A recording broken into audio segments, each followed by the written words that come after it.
IPL fever అయిపోయింది. కానీ team India test mode లోకి వచ్చిందంటే ఎలా ఉంటుందో ఆఫ్ఘనిస్తాన్ ఇప్పుడు ఎక్స్పీరియన్స్ చేస్తుంది. ముల్లాన్పూర్ వేదికగా జరుగుతున్న India versus Afghanistan one off test day 1 లో కంప్లీట్ గా టీమిండియా డామినేషన్ తో ముగిసింది. Century hero KL Rahul, captain Shubman Gill 103 not out, అలానే Rishabh Pant trade mark attacking 50.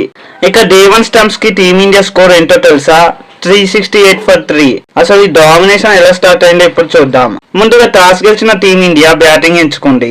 Opening లో కేఎల్ రాహుల్, యశస్వి జైస్వాల్ వచ్చారు. జైస్వాల్ నుంచి మంచి అగ్రెసివ్ స్టార్ట్ అయితే వచ్చింది. బట్ 24 రన్స్ దగ్గర సలీం సఫీ బౌలింగ్ లో వికెట్ ఇచ్చేశారు. దీంతో ఆఫ్ఘనిస్తాన్ క్యాంప్ లో కొంచెం కాన్ఫిడెన్స్ వచ్చింది. కానీ ఆ కాన్ఫిడెన్స్ ఎక్కువసేపు నిలబడలేదు. క్రీజ్ లోకి వచ్చిన Sai Sudharsan pure class batting చూపించాడు. Cover drives, straight drives, timing ఇలా ప్రతిదీ పర్ఫెక్ట్ గా ఆడాడు. కేఎల్ రాహుల్ తో కలిసి 139 రన్ పార్ట్నర్షిప్ బిల్డ్ చేశాడు. ఆఫ్ఘనిస్తాన్ బౌలర్స్ కి వికెట్ దొరకడం ఇంపాసిబుల్ అయిపోయింది. సాయి సుదర్శన్ 81 రన్స్ తో బ్రిలియంట్ ఇన్నింగ్స్ ఆడినా సెంచరీ మిస్ అయ్యాడు. ఇక మరోవైపు ఈ మ్యాచ్ లో బిగ్గెస్ట్ స్టోరీ ఏంటి అంటే కేఎల్ రాహుల్ కమ్బ్యాక్. రీసెంట్ గా క్రిటిసిజం ఫేస్ చేసిన రాహుల్ బ్యాట్ తో ఆన్సర్ ఇచ్చాడు. 165 బాల్స్ లో సూపర్ సెంచరీ కంప్లీట్ చేసి టెస్ట్ క్రికెట్ లో తన వాల్యూ ఏంటో మరోసారి ప్రూవ్ చేసుకున్నాడు. ఈ ఇన్నింగ్స్ లో పేషెన్స్, టెక్నిక్, మెచ్యూరిటీ అన్ని కనిపించాయి. ఫ్యాన్స్ కి క్లాసీ రాహుల్ కనిపించాడు. ఇక రాహుల్ అవుట్ అయ్యాక ఆఫ్ఘనిస్తాన్ కంబ్యాక్ ఎక్స్పెక్ట్ చేసింది. కానీ క్రీజ్ లో ఉన్నది captain Shubman Gill.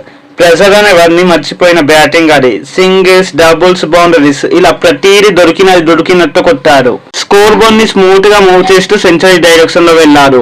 And finally 143 balls లో సూపర్ టెస్ట్ సెంచరీ కూడా కంప్లీట్ చేసుకున్నాడు. ఇక గిల్ సెంచరీ కంప్లీట్ చేసుకున్నాక ఇంకోసారి రిషబ్ పంత్ షో స్టార్ట్ అయింది. పంత్ అంతా ఎంటర్టైన్మెంట్ ప్యాకేజ్ కదా. డిఫెన్సివ్ ఫీల్డ్ సెట్ చేసినా కూడా హ్యూజ్ సిక్సెస్ తో ఆఫ్ఘనిస్తాన్ ప్లాన్స్ ని డిస్ట్రాయ్ చేసేశాడు.